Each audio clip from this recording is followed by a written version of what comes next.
Quite a few years ago, I made a video where I sarcastically roasted newer Super Mario Bros. Wii, but now it's time to give this little game some praise because this game is actually really freaking good. So without further ado, let's get into why newer Super Mario Bros. Wii is amazing. Finally, after all of the new Super Mario Bros. Games, we have a 2D Mario that is actually really fucking good. There's dynamic title screens in the game. The first time you boot up the game, you get this gorgeous orange sky with hot air balloons, and every time you save in a world and go back to the title screen, it actually changes depending on which world you saved in. I know it's a small thing, but details like this really make the experience with the game ever so slightly better. Even the checkpoint flags adapt this world-specific look. For example, Yoshi's Island has a little egg, Rubble Ruins has a cactus, and Pumpkin Boneyard has a boo. Again, it's a small thing, but it's nice that it's there anyway. Even though this intro cutscene is pretty lame, at least I changed it up compared to all of the other new Soup games. World 1 isn't actually a grass-themed world. Instead, you start off in this forest area, and the first level is actually a beach. It's so nice to see something different after so many years. Even in general, the world themes are so much better than we've seen before. There's this musty mountainous area, this Japan-themed village, an entire ghost-themed world, and even freaking space. And even themes we have seen before in the series, like desert, snow, or sky themes, are spiced up in really good ways, like having a sewer in a desert or a freeze flame-inspired snow and lava world instead of just a snow world.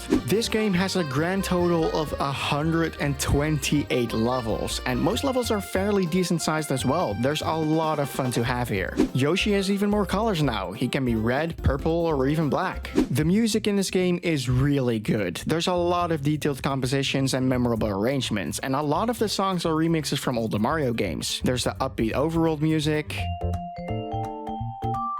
the charming freeze flame music, or the incredibly relaxing sewer music. My favorite song though has to be the Starhaven music. It sounds so beautiful and manages to give me goosebumps every single time I listen to it.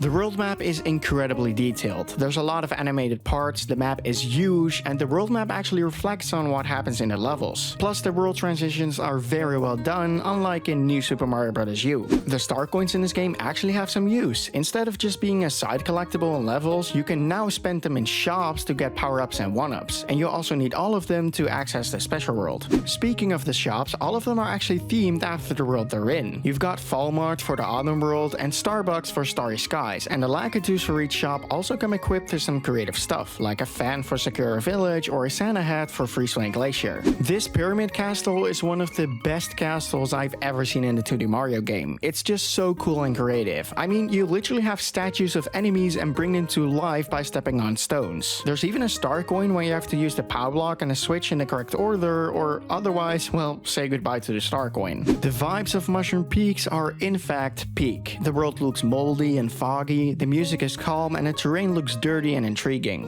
The hammer shoot is back for Mario Bros. 3, and it actually controls really well this time. It's way easier to hit enemies with the hammers now, and it can kill a lot of enemies too, even including boos. There are, get this, 6 bonus worlds. That's just insane, and yes, most of these worlds are quite short, but still, a whopping 6 bonus worlds. That's way more than in any other Mario game, and they have some really cool themes as well, like an autumn forest, Sky City, or this gorgeous crystal cavern. Most of the levels are so creative. There's Beanstalk Ascent, Battalion Frontier, Eruption Crater, Switch Shift Grove, Pipeline Tower, Glowlit Manor, and the list goes on and on. Instead of fighting the Koopalings or Boom Boom over and over, you now have brand new original bosses like King Thwomp, Ricky Ranch, Cryome Pyro, and Beak Topman. Cryome Pyro are especially cool because you have to kill one of the two using the other's fireballs or ice balls. The rest of the bosses are also very creative, even if some of them could have been executed a bit better. And even the Bowser fight is unique. He sits in an airship throwing giant wrenches and bombs at you, and you have to hit him with cannonballs in your own clown cart. It's an amazing fight. There's something really charming about the sewer-themed levels. I don't know what it is, maybe the music or the empty yet luscious feeling, but I'm so glad they're here. Starry Skies is hands down my favorite world in the game. You just can't beat that soothing and beautiful vibe this world has, and the calming music of the overworld and the lively but soothing songs in the levels give me serious serious chills. Scattered across the world map are these minigame houses with some really interesting minigames, like these music ones where you have to mimic the song that's playing with these blocks, or these where you have to collect every star. It's a really fun way to get some power-up stock.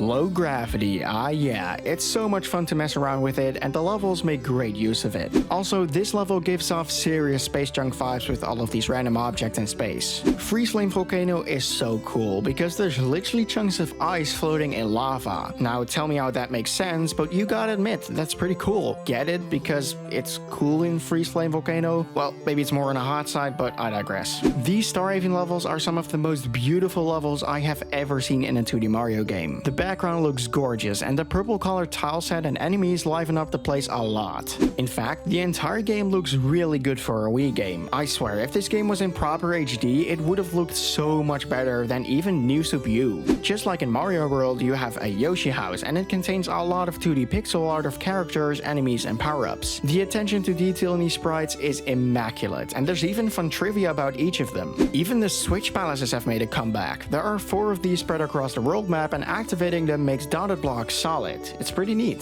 The game isn't really too difficult for the most part, but World 8 definitely ramps up the difficulty quite a lot. For example, look at this Spine Coaster level. It manages to be super fun and quite difficult at the same time, and it captures the exact same vibe as the level in the original game. And while this Star Coin is just brutal to get, I love the challenge of it. You have to collect these 30 red rings, and that's definitely not easy to do while the coaster moves really fast. There's something really appealing about Crystal Caves. Seeing that beautiful tint of purple and pink is just like eye candy, and the soft remix from the underground theme from Yoshi's Island is like the cherry on top. Anyone else turn on the rumble on a Wiimote in Eruption Crater just for fun? Don't you lie to me, you've done it as well. The special world in this game is great. There's 10 levels colored after a rainbow, and all of them use that color in some way, like having a deep green mossy forest or a purple sewer with poison. And while the levels aren't really difficult at all, at least they're really fun. After beating the entire game, you unlock hard mode, in which you only have 250 seconds to beat levels, and you can't get hit even once. Talk about cruelty. Bowser's Keep is extremely intriguing. There's some really cool mechanics condensed into 3 different rooms, and then of course that amazing boss fight against Bowser. This is one of the best final castles for sure. Alright, but that was it for this video. I really like New Super Mario Bros. Wii, and it might just be my all-time favorite ROM hack of any Mario game I've ever played. But anyway, thanks for watching this video. If you enjoyed it, make sure to leave a like, subscribe, and do more of that fancy stuff, and I'll hope to see you in the next one. Goodbye!